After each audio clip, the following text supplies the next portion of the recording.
The reason you shouldn't be dismissive about depression is because depression is a self-inflicted negative energy that it can be allowed to resonate and it grows very, very rapidly as far as the expansion of the energy and how the energy expands within the self, because it's rooted in something that is very rarely dealt with, which is the insecurity of self.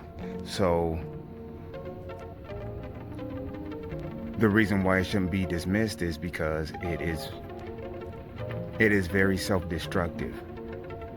The cure to it, or the way to combat it, is self-love. Easier said than done, as we know. But one of the methods that I have been successful myself with dealing with depression is to question everything when you are in a depressive state. For example, the why. Why yourself to death like a motherfucking little kid? Why? But why? Why? What's wrong? Oh, I feel sad right now. Why? Because this person hurt my feelings. Why? Because this, and then pay attention to this. Are you externalizing the responsibility of what happened, or are you internalizing? Because if your response is external, then you're not really dealing with the problem, because at the root, no one makes you feel any type of way. You allow yourself to feel, being responsive to an energy. So you can at any time, well, the more you work on the repetition, you can change the cycle into something that is more beneficial to self and more useful. So that's cool. I just saw that little ground squirrel right there. Y'all see him?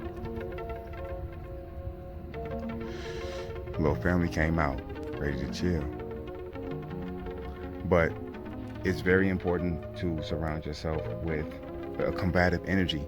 If you're in a depressive mood, gravitate yourself towards a positive vibration. Music is always a good source. Comedy is always a good source. Something that you can remember laughing at uncontrollably. Even in the midst of that, you will be surprised at how you're able to take that energy and transmute it into a conductive energy that works in your benefit, to your highest good. Now, when I say question, you need to question as much as you can. What is the reason? Why am I feeling this way? What started this feeling? Try as much as possible, which is going to be the hardest part, to take away the responsibility of how you feel being the reason of the other person. Because just like, if you are, let's say for example, you're feeling like someone is not giving you the attention that you so desire, right? They're not paying attention to you the way that you choose to pay attention to them, right?